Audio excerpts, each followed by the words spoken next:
بیٹی کو کھجور لازمی کھلاؤ، اس کی بڑی وجہ سامنے آ گئی۔ بیٹیوں کو گٹی میں بھی کھجور دو، پھر 1 سال کی عمر سے کھجور کا باقاعدہ عادی بناؤ۔ سردی ہو گرمی ہو کھجور بیٹی کے لیے لازمی۔ عمر کے ساتھ تعداد بڑھاتے رہو، جب شادی ہو جائے تو پھر تو اور زیادہ دو۔ پابندی سے کھانے، بچے پیدا ہوں پھر انہیں شروع کرائیں، نسل در نسل یہ سلسلہ چلنا چاہیے۔ ذمہ داری کسے کہتے ہیں؟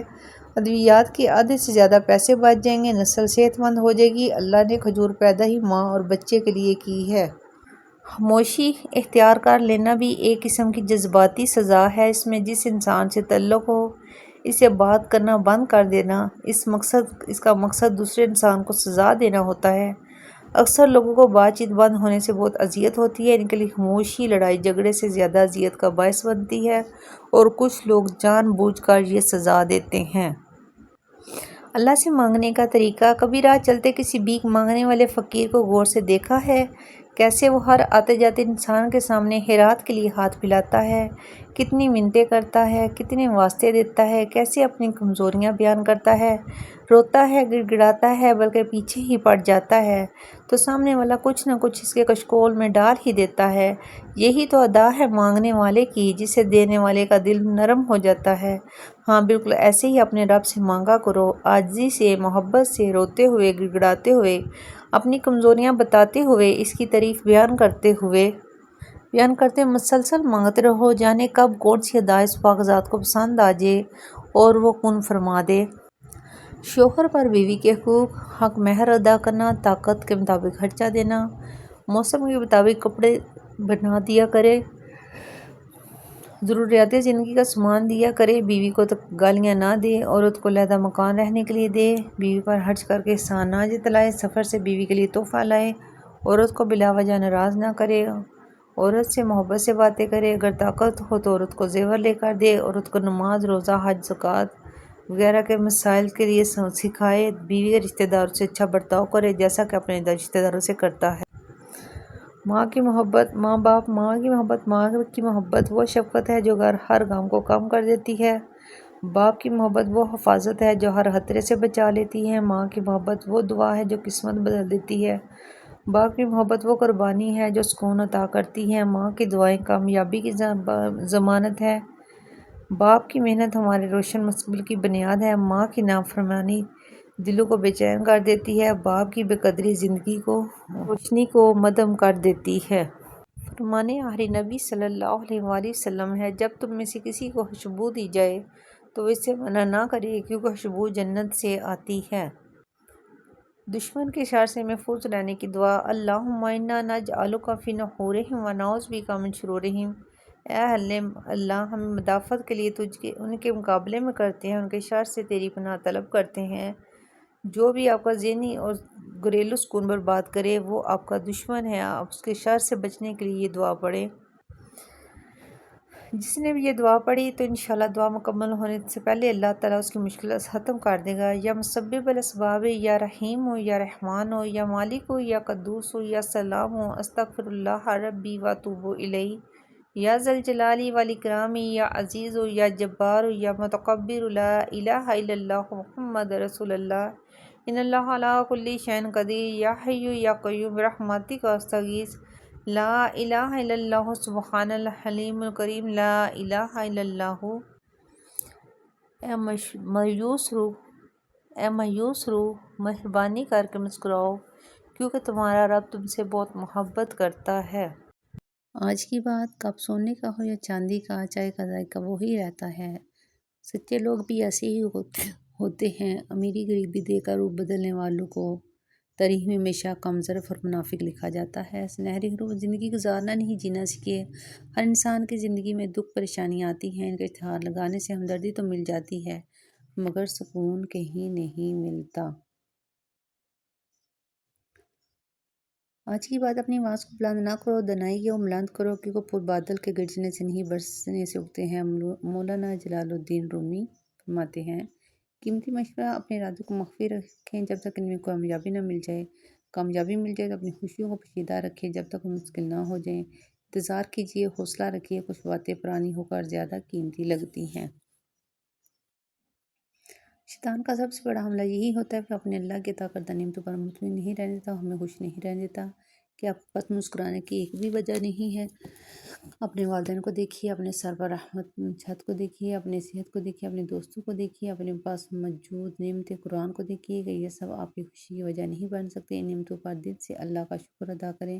الحمدللہ رب العالمین۔ پیپل کے پتوں جیسے نہ بنو، وقت آنے پر سو کر گر جاتے ہیں، بلکہ مہندی کے پتوں جیسے بنو جو خود کو پسوا کر بھی دوسروں کی زندگی میں رنگ بھر جاتے ہیں۔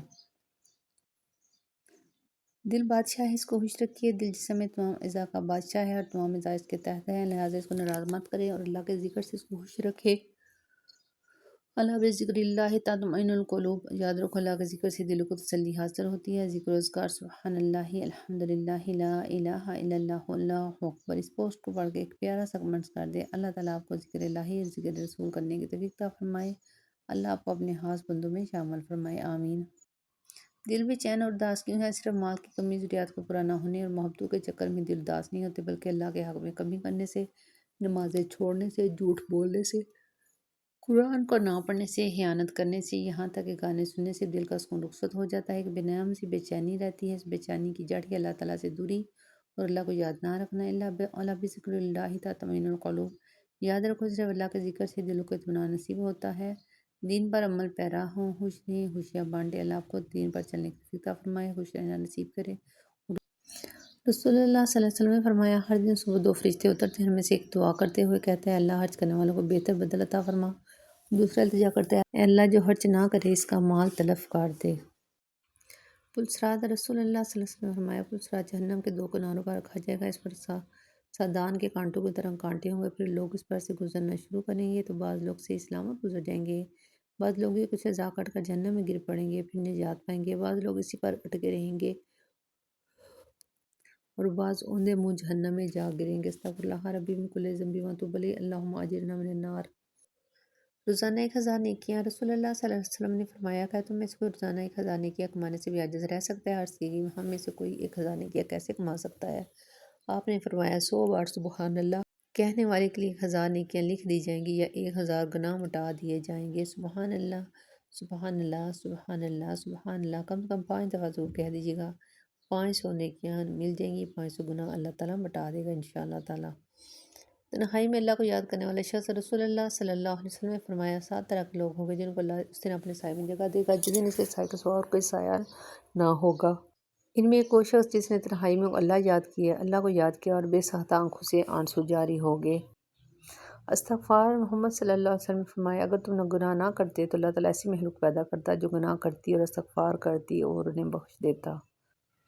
برائی اچھائی سے مٹتی ہے۔ اللہ تعالیٰ رسول اللہ صلی اللہ علیہ وسلم نے فرمایا، اللہ تعالیٰ گناہ کو گناہ سے نہیں مٹاتا بلکہ وہ گناہ کو اچھائی اور نیکی سے مٹاتا ہے۔ آلودگی سے کبھی آلودگی دور نہیں ہوتی۔ غصہ نہ کرو۔ ایک شخص نے نبی کریم صلی اللہ علیہ وسلم عرض کیا، مجھے آپ کو نصیحت فرما دیجیے۔ آپ صلی اللہ علیہ وسلم نے فرمایا، غصہ نہ ہوا کرو۔ انہوں نے کئی مرتبہ یہ سوال کیا، آپ صلی اللہ علیہ وسلم نے نبی کریم نے فرمایا کہ غصہ نہ ہوا کرو۔ جب غصہ آئے تو اعوذ باللہ من الشیطان الرجیم پڑھے، سامنے والے کے لیے پڑھ دیا کریں جب بھی کوئی جھگڑا کر رہا ہو۔ غلطی بار بار نہیں۔ نبی کریم صلی اللہ علیہ وسلم نے فرمایا، مومن کو ایک ساتھ سے 2 بار ڈنگ نہیں لگ سکتا۔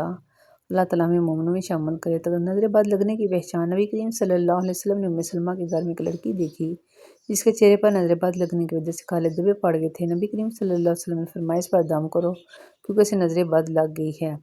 مریض کے لیے خوشخبری۔ رسول اللہ صلی اللہ علیہ وسلم نے فرمایا، جب کوئی بندہ بیمار ہوتا ہے یا وہ سفر میں جاتا ہے تو اس کے تمام اعمال لکھ دیے جاتے ہیں جو حالت قیام اور تندرستی میں کرتا ہے۔ سبحان اللہ و بحمدہ، سبحان اللہ العظیم، استغفر اللہ۔ جو شخص حضرت ابو سعید رضی اللہ تعالیٰ عنہ کہتے ہیں کہ رسول اللہ صلی اللہ علیہ وسلم نے فرمایا، جو شخص دلوں پر زور ڈال کر صبر کرے گا اللہ بھی اسے صبر دے گا۔ امت تک نبی کریم صلی اللہ علیہ وسلم کی سنت پہنچانا دشمن کے حلق میں تیر مارنے سے بھی بہتر ہے۔ علم کی سخاوت کرنا اور اسے پھیلانا سخاوت کا سب سے اعلیٰ مرتبہ ہے، اور علم کی سخاوت مال کی سخاوت سے بھی افضل ہے۔ تو یہ ویڈیو سنیے، آپ دوسروں کے ساتھ شیئر کیجیے کیونکہ اس میں دین و دنیا کی قرآن و حدیث کی باتیں ہیں۔ اللہ تعالیٰ آپ کو سن کر عمل کرنے کی، دوسروں تک پھیلانے کی توفیق عطا فرمائے، آمین۔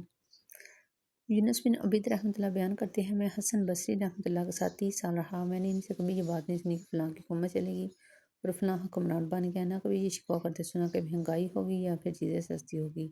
نہ کبھی یہ سنا کہ بڑی گرمی ہوگی، وہ تو ہمیشہ موت ہی یاد کرتے تھے جو کہ لازمی طور پر آنی ہے۔ اللہ تعالیٰ ہمارے حال پر رحم فرمائے۔ ہماری تو دن رات کی ساری گفتگو انہی مسائل پر ہوتی ہے۔ پرامن احتجاج اور سیدنا ابو ہریرہ رضی اللہ تعالیٰ عنہ سے روایت ہے، نبی کریم صلی اللہ علیہ وسلم کے پاس ایک شخص آیا، اس نے اپنے ہمسائے کی شکایت کی۔ آپ صلی اللہ علیہ وسلم نے فرمایا جاؤ اور صبر کرو۔ پھر آپ صلی اللہ علیہ وسلم کے پاس 2-3 بار آیا، آپ صلی اللہ علیہ وسلم نے فرمایا جاؤ اپنا سامان راستے پر ڈال دو۔ چنانچہ اس نے اپنا مال بتایا راستے پر ڈال دیا۔ لوگ اسے پوچھنے لگے کہ کیا ہوا؟ اس نے اپنے ہمسائے کا سلوک بتایا تو لوگ اسے لعنت ملامت کرنے لگے، اللہ اس کے ساتھ ایسا کرے اور ایسا کرے۔ تو ہمسایہ اس کے پاس سارے سے بولا اپنے گھر میں واپس چلے جاؤ، آئندہ میری طرف سے نہ کوئی پسندیدہ سلوک نہیں دیکھو گے۔